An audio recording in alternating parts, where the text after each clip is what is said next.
عن عبد الرحمن رضي الله عنه عن النبي صلى الله عليه وسلم ثلاث تحت العرش اليوم القيامة القرآن يحج العباد له ظهر وبدن والأمانة والرحيم تنادي على من صلاني وصله الله ومن قطعني قطعه الله. Dari Abdurrahman bin Auf radhiyallahu anhu, dari Nabi Muhammad sallallahu alaihi wasallam, ada 3 hal yang akan berada di bawah naungan arsy ilahi pada hari kiamat. Pertama, Al-Quran yang akan membela hamba-hamba Allah dan ia mempunyai zahir dan batin. Dan yang kedua, amanat. Yang ketiga, silaturahim yang akan berseru, ingatlah, siapa yang menghubungkan aku, maka Allah akan menghubunginya. Dan siapa yang memutuskan aku, maka Allah akan memutuskannya.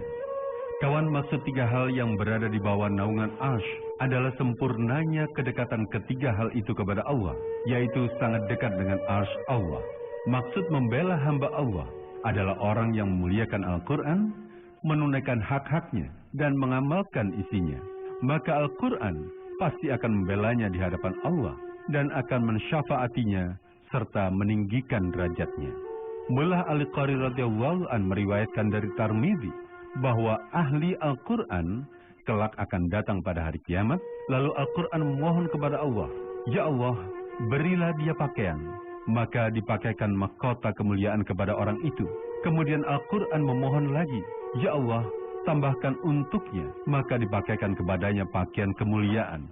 Al-Quran pun memohon lagi, ya Allah, ridhoilah ia, maka Allah pun meridhoinya. Jika kita memperoleh ridho dari orang yang kita cintai di dunia ini, rasanya tidak ada kenikmatan yang lebih besar daripada itu. Begitu juga di hari akhirat, kenikmatan manakah yang dapat mengalahkan ridha Allah? Sedangkan bagi orang yang tidak memenuhi hak-hak Al-Quran, maka Al-Quran akan menuntutnya. Apakah engkau telah memuliakan aku? Apakah engkau telah menunaikan hak-hakku? Kawan, dalam syarah Ihya disebutkan bahwa hak Al-Quran adalah dihatamkan 2 kali dalam setahun. Maka mereka yang melalaikan Al-Quran hendaknya memikirkan masalah ini, yaitu bagaimana kita menjawab tuntutan sekeras itu, padahal maut itu pasti datang dan tidak ada tempat untuk lari darinya. Maksud Al-Quran memiliki zahir dan batin. Zahir Al-Quran yaitu makna Al-Quran yang dapat dipahami oleh semua orang, sedangkan batin Al-Quran adalah makna Al-Quran yang tidak dapat dipahami oleh semua orang. Mengenai hal ini, Rasulullah SAW bersabda, barang siapa menyampaikan pendapatnya sendiri tentang isi Al-Quran, maka ia telah melakukan kesalahan, meskipun pendapatnya itu benar. Sebagian ulama berpendapat bahwa maksud zahir Al-Quran adalah lafaz-lafaz Al-Quran yang dapat dibaca oleh semua orang. Sedangkan batin Al-Quran adalah makna atau maksud Al-Quran yang dapat dipahami menurut keahlian masing-masing. Dikutip dari buku Fadilah Amal, Jalan Hidayah Menuju Ridha Allah, ditulis Maulana Muhammad Zakaria Al-Kandalawi.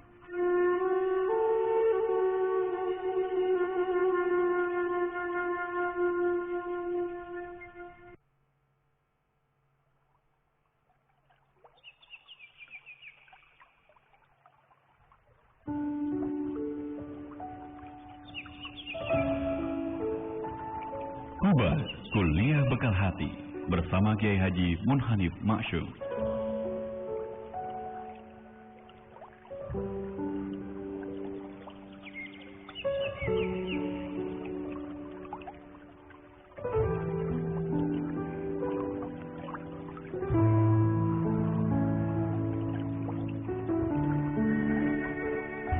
Assalamualaikum warahmatullahi wabarakatuh.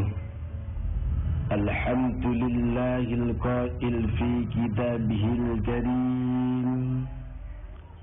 A'udzu billahi minasy syaithanir rajim. Ya ayyuhan nasu inna wa'dallahi haqq.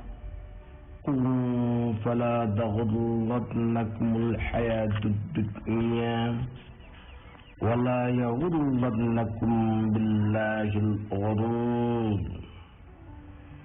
إن الشيطان لكم عدو فاتخذوه عدوا Al-ayat. Wa qala Rasulullah sallallahu alaihi wasallam, inna akhwafa ma akhafu ala ummati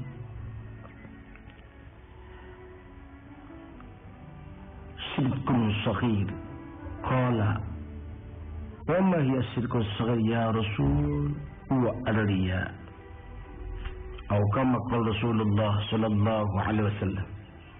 Kawan radio suara Surabaya yang dimuliakan oleh Allah Subhanahu wa ta'ala, kita sebagai hamba Allah setiap saat, setiap waktu, di mana dan kapan saja, ada tuntutan untuk selalu berbuat baik, ada tuntutan untuk selalu beribadah, agar selalu kita mengupayakan beramal dan beramal. Namun kita sebelum amal harus mengetahui sesuatu perkara yang sekiranya akan menjadikan sahnya amal itu sendiri, dan sesuatu yang menjadikan batalnya amal itu sendiri. Ada perkara yang membatalkan amal kita secara zahir lewat syar'i yang telah diajarkan oleh baginda Rasul Muhammad sallallahu alaihi wasallam, dan ada sesuatu perkara amalan yang membatalkan secara keseluruhan pada hakikat amal itu sendiri. Adapun perkara yang selalu menghancurkan dan menghilangkan semua amalan-amalan umat manusia, itu adalah yang dinamakan riya. Atau orang lain mengatakan bahwa itu pamer. Beramal, al-amal li'ajlil ghair atau li'ajlin nas. Beramal untuk dilihat dan didengar orang lain, dilihat dan dipandang orang lain, bukan semata-mata karena Allah Subhanahu wa ta'ala. Tingkatan daripada riya tersebut adalah yang pertama, riya secara pekerjaan, di mana kita menjalankan ibadah sholat misalkan dengan tujuan agar bisa dilihat orang lain bahwa kita termasuk orang yang ahli ibadah. Kita berpidato, ini urutan yang kedua, ceramah seperti ini agar didengar oleh orang lain, yang sekiranya agar orang lain tersebut mau menyanjung dan senang pada kita. Kemudian yang ketiga kalinya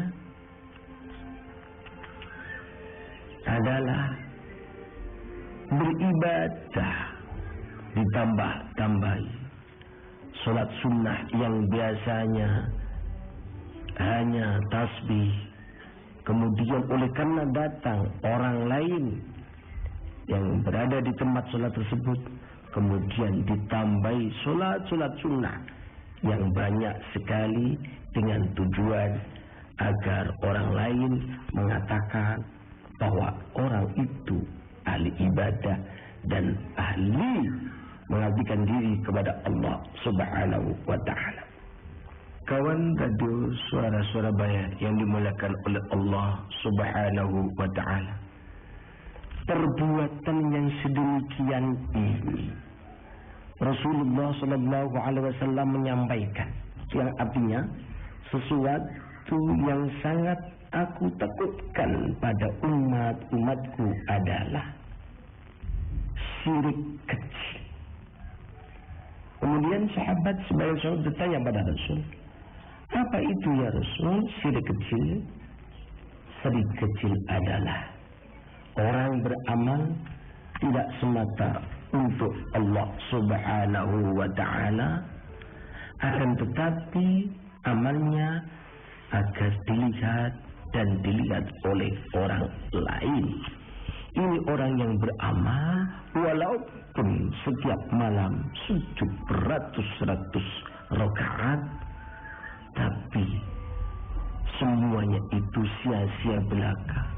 Karena riya adalah termasuk penyakit hati yang sulit untuk diobati. Yang mampu mengobati adalah dirinya sendiri lewat mengurangi makan, minum, dan lain sebagainya, termasuk di bulan Ramadan ini.